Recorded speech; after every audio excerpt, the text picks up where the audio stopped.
Hey y'all, it's Holly. So the other night I watched World's Not Enough. I don't know what to think about this one. There's bits I liked. There's a lot of stuff I did like about it, but it just felt middle of the pack, I guess, is the best way to describe it. Where um, it was. I guess the thing is like it's just okay in my mind. It's good. It's better than a lot of other Bonds, but it's not like anything great. It's like I said, like it's middle. Um, but like the villains were interesting, and like that's probably the extent of it. Before I get too much further, though, of course, please, if you like my stuff, please consider subscribing, liking the video, leaving a comment, sharing it. Um, Things are going a little weird with YouTube right now, just in general for a lot of people. So it helps. Any support does help my channel, especially if you like it and want to see it grow. That would be excellent. I would very much appreciate it. Um, yeah. So I this is one of the where I feel like the villains are the most interesting part of this. Where uh, it's a weird thing where like at times um, Elektra is more interesting than uh, Ronald. Was that it? Ronald? Trying to remember how he actually pronounced his name. Reynolds, Ricky.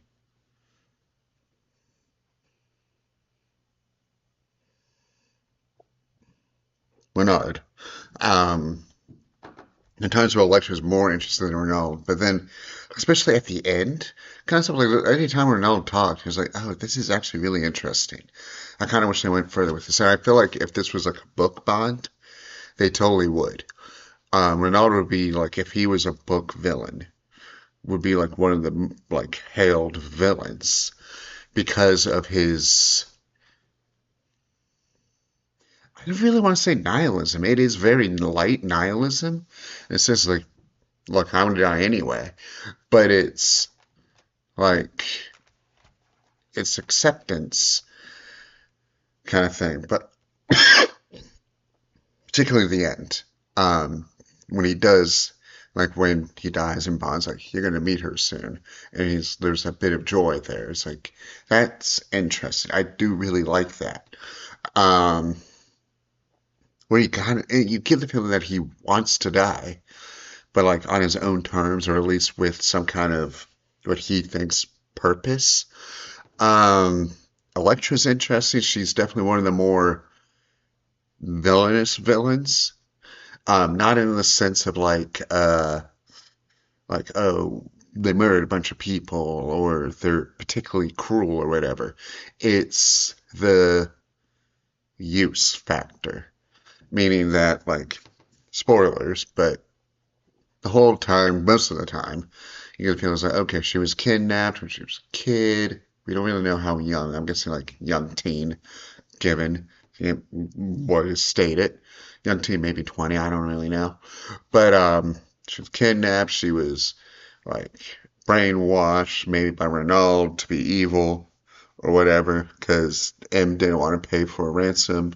Like told her father not to pay for the ransom, but you find out that she actually took charge, pretty much like manipulated Renault and told him, "He's like, yeah, make it look like you beat me up and abused me." So then, like, like she had this whole plan, like that's like, like psychopathic, like sociopathic kind of stuff, and that's like, whoa, that's that's messed up. Um, M gets a good part here too with her guilt over what happened with Elektra. Of course, that goes away, but she's still a little stunned. Um, and that's the other interesting thing. Okay, so there is a lot of interesting things about this. Um, we're like once again near the end. Bond saves M and he shoots Elektra rather coldly, which is really interesting too. It's this is I think Brosnan when he's the closest to maybe book Bond, especially his reaction to killing Elektra. But M's reaction is like, oh, yeah, that's right. You didn't do a lot of field work, did you? You were more of like an accountant person. And like based off of your introduction in GoldenEye. Huh, okay. Because like I wouldn't think that the previous M's would have the same reaction, like the same like stunned, like oh my God, kind of reaction to that. Maybe they would have, only like they may have had that because it may have been like the man like oh my God, you killed a woman, Bond. Like maybe that, but not like the oh whoa that was cold, Jesus, kind of reaction. Um, but I think it just all I think why this isn't as resonated with me is that it's kind of just while there's a lot of interesting stuff going on, there's interesting character bits, all the action and like the actual plot progression is rather not basic, but just down the line, like that's what it is, just moving, just rolling on. Um, it does really feel like I can't really explain why this is middle of the road, but it's middle of the road. Like I said, I don't hate it. There's once again like even more bits I like is like um once again like okay this is a bit I like but then they don't expand on. I think that's my issue. So it's not expanding on the interesting bits. So like Ronald at one point brings two of his henchmen to like these like this area in India or whatever where like the natural gas is whatever keeps like fire burning forever. And so he takes this rock that's like burning, and of course he can hold it forever because he feels no pain. Puts it in a henchman's hands, like, so you're showing the dedication. This other guy now, like that part's interesting. Like that he cares about dedication, that he cares about that, but it's like just for that one scene. Um, the stuff with Robbie Coltrane's character is also interesting. Um, like I feel like each Bond, like Brosnan tried twice, I think, to have like their version of a Felix or Pepper, because like Bond had, Brosnan had, like his version of Pepper was Wade, Jodan Briggs's character. Um, but then uh, Robbie's character's not quite Felix, because like that also fits Wade too, but he's also a reoccurring character. He's not quite Golgo either. It's an interesting thing. But like they try to have that reoccurring character kind of thing, and that existed in the books too for multiple things like Beyond Felix in the books. You had Quartrell. Um, I think maybe just those two, honestly. But I I don't know. I just feel like it's kind of beyond just the villains, and like Bond's coldness is rather basic. Like I will say this. Um, I don't think as many people would hate. Um, I think this is what is her full name? Christmas Jones. I don't think as many people would hate Christmas Jones if they. It's kind of like a not a nostalgia thing, but like of the time thing, if that makes sense. Because I clearly remember, like, granted, I was 7 when this came out, and the fact that I saw this when I was 7 is wild to me. Like, this isn't like overly racy or anything like um, GoldenEye. Like, if I saw GoldenEye when I was 7, that would be bad. That wouldn't be good. But like this, it's weird that I saw this when I was 7. But uh, Yeah, okay. Yes. A lot of people who saw this like when it came out, who hated Christmas Jones, were like teenagers or older who already didn't like Denise Richards and was just judging the character off of the actress. And rightfully so in a way. So, like, the biggest complaint is like when I hear about this character is like, oh, it's Denise Richards. It's unbelievable that she can play a nuclear physicist. Not necessarily. It's not her per se. It's just that she wasn't the best actress. I feel like a lot of that came down to someone like sexism, like she's too pretty to be one. Who's like, okay, what about all the other Bond girls who were like either smart or spies or whatever? Like, um,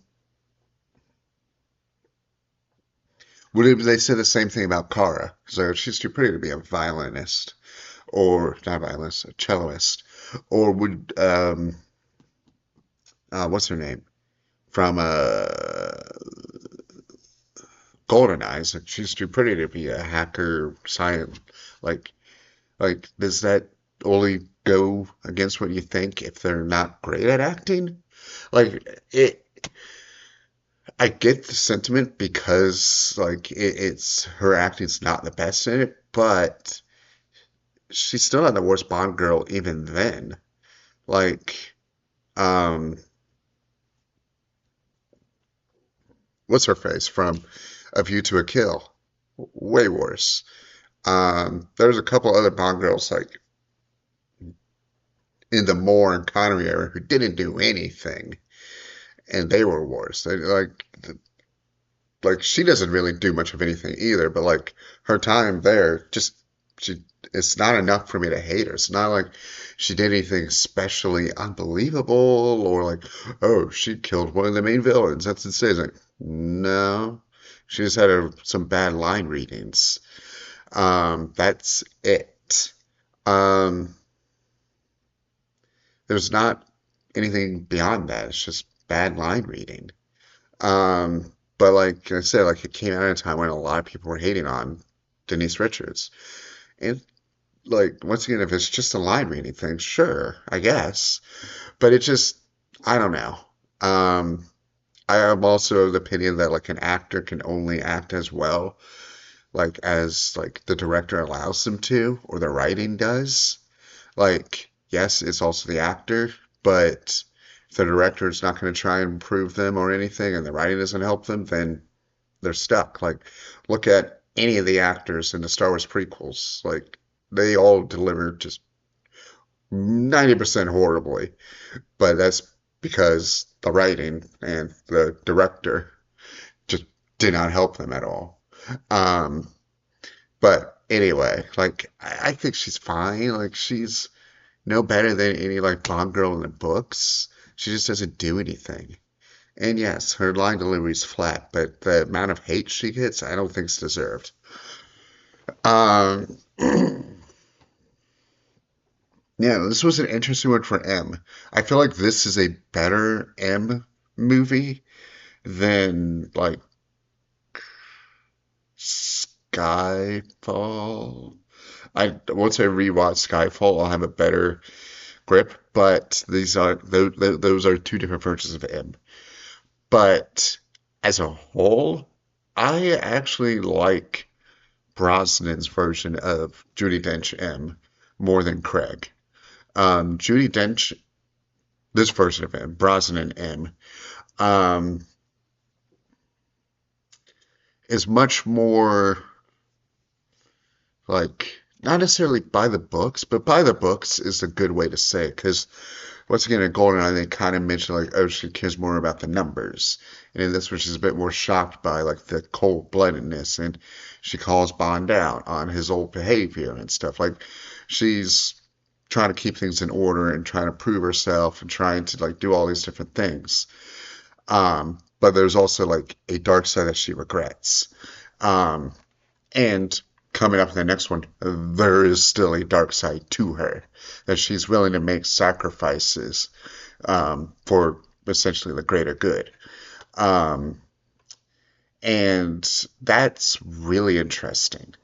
That's like not it's hinted at with other M's, but it doesn't go very far with any of them.